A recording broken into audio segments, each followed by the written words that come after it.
வணக்கம் மக்களே, சற்றுமுன் கிடைத்த மிக முக்கிய தகவல் ஒன்றை பார்க்க போகிறோம். சிபிஐ என்ற கேடயத்தை தூக்கி கொண்டு புனிதர் வேடம் பழனிசாமியை சாடிய ஆர்எஸ் பாரதி.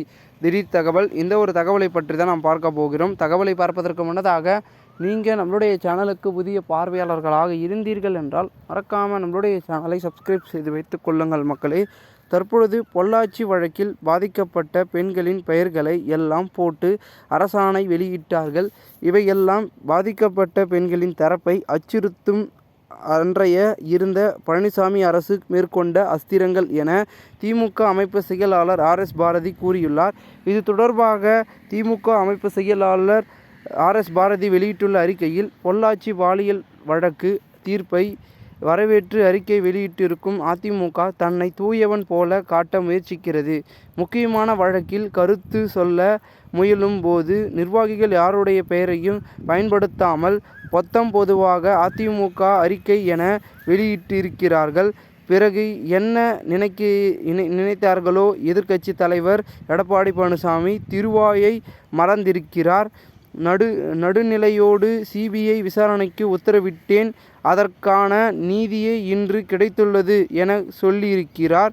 அதிமுகவினர் சம்பந்தப்பட்டிருக்கிறார்கள் என தெரிந்ததுமே பொள்ளாச்சி பாலியல் வன்கொடுமை வழக்கை அன்றைக்கு ஆட்சியில் இருந்த எடப்பாடி பழனிசாமி அரசு மூடி மறைக்க முயன்றது. திமுக உள்ளிட்ட கட்சிகள், மகளிர் அமைப்புகள், மாணவர்கள் என தமிழ்நாடு முழுவதும் பெரும் போராட்டங்கள் நடத்த நிலையிலும் பழனிசாமி அரசு வழக்கை சிபிஐக்கு மாற்றவில்லை. 2019 நாடாளுமன்ற தேர்தலுக்கான தேதி மார்ச் 10 தேர்தல் ஆணையம் அறிவித்த பிறகு பொள்ளாச்சி விவகாரம் தேர்தலில் பாதிப்பை ஏற்படுத்தி விடுமோ என அஞ்சி 2வது நாள் கழித்து, அதாவது மார்ச் 12 சிபிஐ விசாரணைக்கு பழனிசாமி அரசு பரிந்துரைத்தது. வழக்கை சிபிஐ விசாரணைக்கு ஒப்படைக்க 14 அரசாணை வெளியிட்டார்கள்.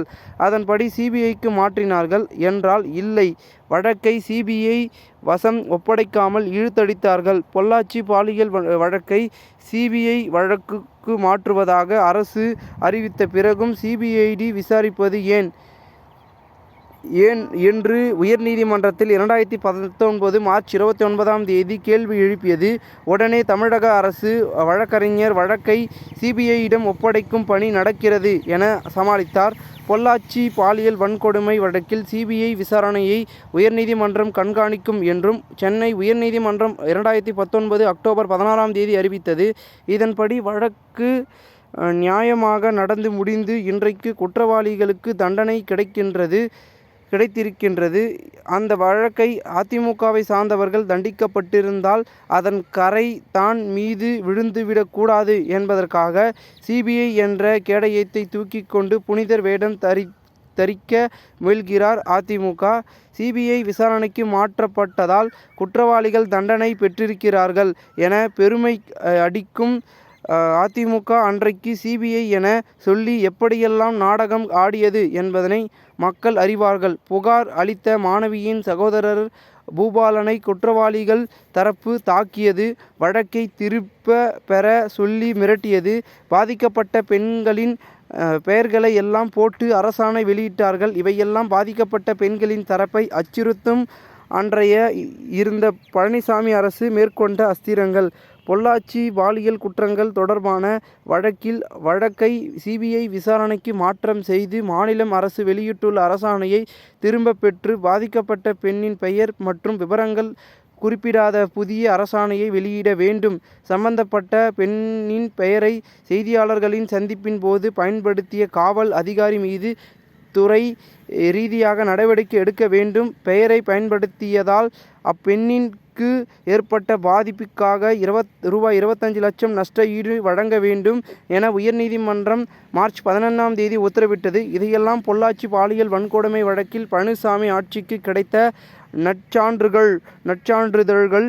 அதிமுக எவ்வளவு அரசியல் கேவலங்களை அரங்கேற்றினாலும் இறுதியில் உண்மை மட்டுமே வெல்லும் என குறிப்பிட்டுள்ளார்கள். இந்த ஒரு தகவல் தற்போது வெளியாகி பெரும் பரபரப்பும் பேசும் பொருளாகவும் மாறியிருக்கிறது. இந்த ஒரு தகவலை குறித்த பொதுமக்கள் உங்களுடைய கருத்துக்களை கூறுங்கள். இதுபோன்று நீங்கள் அரசியல் சார்ந்த நிகழ்வுகளாம் தினசரி தெரிந்து கொள்ள சேனலை சப்ஸ்கிரைப் செய்து வைத்துக் கொள்ளுங்கள். நன்றி, வணக்கம்.